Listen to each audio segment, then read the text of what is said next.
Bismillahirrahmanirrahim. Seorang ibu menceritakan kisahnya.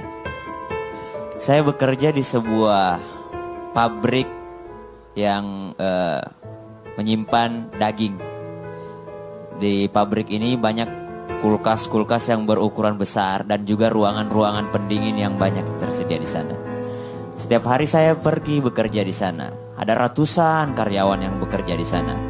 Hingga pada suatu hari ketika saya datang ke tempat kerja saya, ke dalam pabrik saya, setelah semuanya beranjak pulang dari pekerjaannya, saya mencoba mengecek ruangan satu persatu dalam pabrik tersebut. Karena itu memang pekerjaan saya.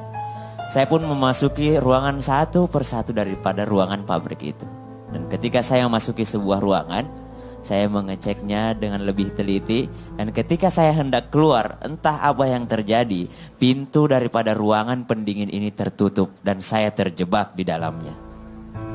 Saya terjebak di dalam sebuah ruangan yang dinginnya Masya Allah tidak bisa kita bayangkan, karena ini memang ruangan pendingin.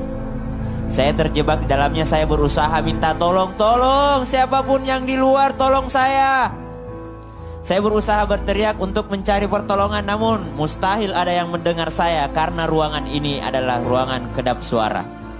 Saya berusaha berteriak, saya meminta pertolongan Allah, ya Allah, tolonglah hambamu, kalau bukan engkau yang menolong hamba siapa lagi ya Allah. Saya mencoba untuk mendobrak-dobrak pintunya, namun hasilnya nihil.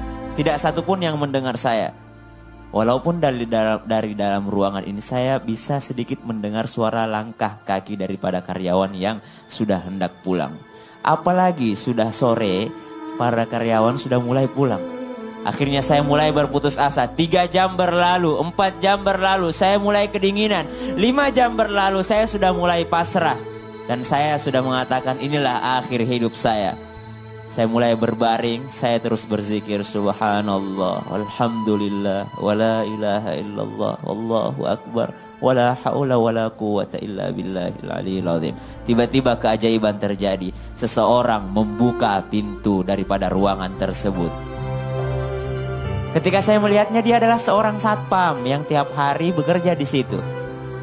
Saya gembira, tapi saya terheran, kenapa dia bisa menolong saya? Kenapa dia bisa menemukan saya? Di saat saya sudah pasrah, tidak mungkin ada yang bisa menolong saya, tidak mungkin ada yang bisa menemukan saya. Kenapa seorang satpam dapat menolong saya? Akhirnya saya bertanya kepadanya, Pak, alhamdulillah dari tadi saya terjebak di sini. Apa yang dikatakan tersebut? Alhamdulillah saya menemukan ibu. Alhamdulillah saya menemukan ibu. Tapi bagaimana caranya Pak, Bapak bisa menemukan saya di sini? Ibu, ketahuilah, 35 tahun saya bekerja di pabrik ini. Ratusan karyawan, ribuan karyawan. Tiap pagi, tiap sore saya melihat mereka datang dan pergi. Cuman ibu yang datang. Ketika datang di pagi hari, ibu mengucapkan Assalamualaikum, selamat pagi Pak. Ketika sore hari cuman ibu yang mengatakan Assalamualaikum, selamat sore Pak. Ketika para karyawan sudah pulang, saya menunggu Assalamualaikum tersebut, tapi saya tidak mendengarnya. Dari ratusan karyawan cuman ibu yang mengatakan Assalamualaikum. Saya mencari, beri salam. Salam ini mana? Doa ini mana? Orang yang sering mendoakan saya ini kemana? Akhirnya saya masuk mencari ibu. Akhirnya saya menemukan ibu di sini. Ingatlah para jamaah, kebaikan kecil. Kita mungkin tidak menghargai kebaikan kecil tersebut, namun berbuah besar. Kita mungkin tidak menghargai orang-orang kecil, tapi dialah penolong kita. Lihat bagaimana Allah menolong hambanya. Kita tidak tahu doa yang mana yang dikabulkan Allah. Kita tidak tahu amalan yang mana yang Allah ridhoi. Dan kita tidak tahu dosa kecil mana yang Allah murkai. Jangan lihat amalan besarnya, jangan lihat besarnya, tapi lihat kualitasnya. Kita tidak pernah tahu. Famay ya'mal mithqala dzarratin khairan yara, wa may ya'mal mithqala dzarratin syarran yara. Kebaikan sekecil apapun Allah akan balas, dan keburukan sekecil apapun Allah akan balas. Shadaqallahul adzim.